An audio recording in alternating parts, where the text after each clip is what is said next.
Hey everyone, welcome to the show. So, you guys know how much I love focus groups. I am a focus groupie for sure. Engageus just put out a new focus group. It was very instructive regarding the state of the race, which is largely going to be decided by swing voters.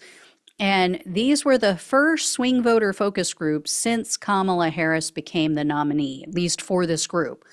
So, these were Wisconsin voters, very critical state, right? And these were people who voted for Trump in 2016, and then they went for Biden in 2020. So there were two groups. It was a total of about 12, or not about, it was 12 participants. And for anyone, I know I hear this every time, oh, it's such a small group, it's such a small sampling. You can't, I get it. We're looking at trends. We're not looking at, oh, this is definitive and yeah, this for sure tells us where things are going to go. It's just you look at trend lines, you look at patterns. So, one question that they asked was what word or phrase comes to mind when you see Kamala Harris on TV or online? So they said, not what you think she's feeling, what you personally feel when you see her. Let me tell you, the results were night and day from what they were for Biden. When people were asked the same question with Biden, it was like confused, concerned, scared, apprehensive, disappointed. They were bad. The answers were really good overall. So it was happy, curious, proud, confused, nauseated.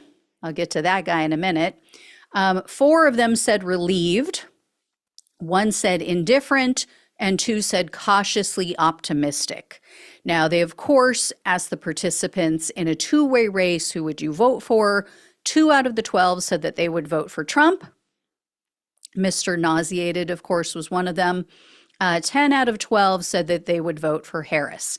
So the man who said nauseated, he said, oh, I was going to vote for Biden because I like him as a person, but he just doesn't like Harris. And he mentioned her laugh. So, gee, I guess I want you to guess what news channel he's watching, right? And let's see, Biden and Harris were running on the same ticket. They've been in the same administration, but you like him and you don't like her. Gosh, I wonder what the difference is there. Could it be that she's a woman? Could it be that she's a woman of color, Mr. Nauseated? Yeah. He tried a little too hard, I think, in these groups to make himself sound like he's not racist at all. I'm not buying it.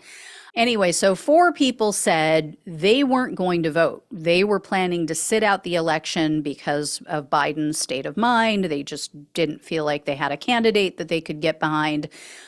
So either they were going to sit it out or they were going to go third party. They didn't want to vote for Trump. Now, those same 4 people said they will be voting for Harris. So she is bringing people back to the Democrats. And then the groups were asked also if America is ready for a mixed race female president. All of them said yes, as you would imagine, because none of them want to look like the one schmuck going, oh no, I don't think we're ready for that. And then participants were also shown 2 Trump campaign ads and 2 Harris ads.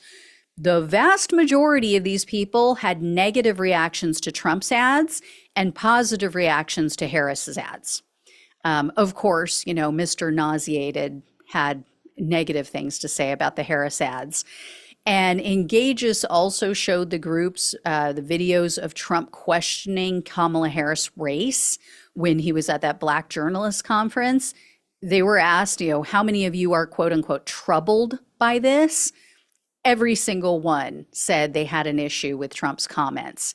And as you would expect, the participants were asked for their opinions of Tim Walz, which is, I'm sure you all know, I hope, is Kamala Harris' new VP pick. Walz is largely unknown. That was the big takeaway, is that people just don't know a lot about him. That's good for the campaign because they themselves, the campaign, can then define him and tell people what they want to know. hopefully, they are doing that. I mean, I shouldn't say hopefully, they are doing that. We've seen it.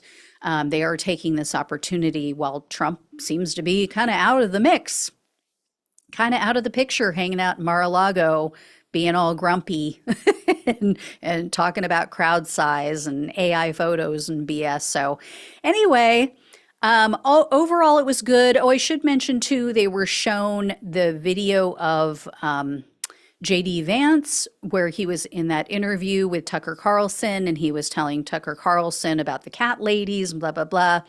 Negative reactions all around to that. People did not like that as well. So, yeah, it's not looking good for Trump. Oh, well, womp womp, thoughts and prayers.